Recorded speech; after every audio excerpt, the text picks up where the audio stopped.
ছেলেকে চার্টার অ্যাকাউন্টের পড়াইতে কয় লক্ষ টাকা লাগে বলেন আপনি? তো শিক্ষিত ছেলে, প্রায় 30 লক্ষ টাকা খরচ করেছিল একটা ছেলেটাকে 1200 লোক দাওয়াত করে আমি ঢাকা শহরে সবচেয়ে বড় যে আর্মিদের যে যেখানে বিয়ে শাদী হয় 1.5 লক্ষ টাকা ভাড়া পার দিন। ওই ভাড়া করে 2 সেট গয়না দিয়ে আমি বউ তুলছি।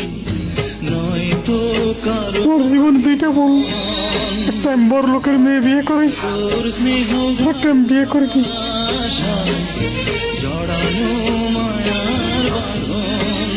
তবে আপনি এখানকার এখানে যারা আছে তাদের জন্য আপনার সবাই দোয়া করবেন।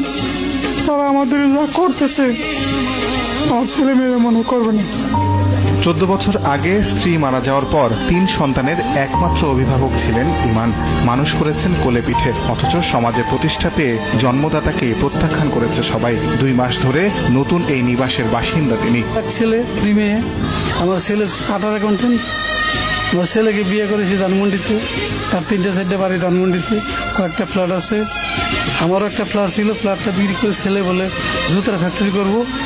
আমার ফ্ল্যাটটা বিক্রি করে জুতার ফ্যাক্টরি করার জন্য ছেলেকে 54,000 টাকা দিই, 54 লক্ষ টাকা দিই। আমার ছেলের নাম হলো Amirul Islam Prince, charter accountant. মেয়ের নাম একজন নাম রিনা, একজন নাম লিপি।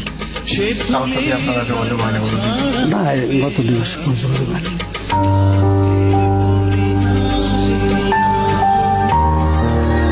সাভারের চাইল্ড অ্যান্ড ওল্ড এজ কেয়ারের অধিকাংশ বয়োজ্যেষ্ঠের গল্প একই রকম। ঈদ বরাতেও চাপা কষ্ট, তাই বেরিয়ে আসে অশ্রু হয়ে। আমার পোলাই বাবা বিশ্বাস দূরি করেন, 2টা পাও দিয়েছি বাবা, আমি বাচ্চা নিয়ে খাই আইছি না, আমার সেটা ভাত খাও তো ভাত নেই না খাওয়াইয়া। আমার ছোট্ট নাতি না কয় আব্বা দাদা এরকম করে পাও ধরতেছে কামতাছে, দাদারে বাসার দোকান। আমার পুতের বই কয় ধরেন সকাল রিক্সা তুলে তোর দাদারে বাসা তুলে দিয়া আজ্ঞা পবিত্র ঈদ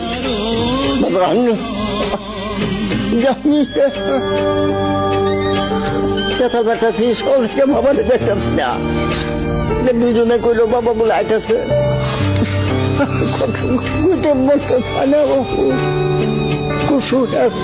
প্রত্যাখ্যানের এই যন্ত্রণা কিছুটা ঘুচিয়ে দিতে অবশ্য নতুন জামা আর ভালো খাবার জুটেছে অভাগাদের, কিন্তু পরিবার হারানোর অভাব ঘুচবে কি করে?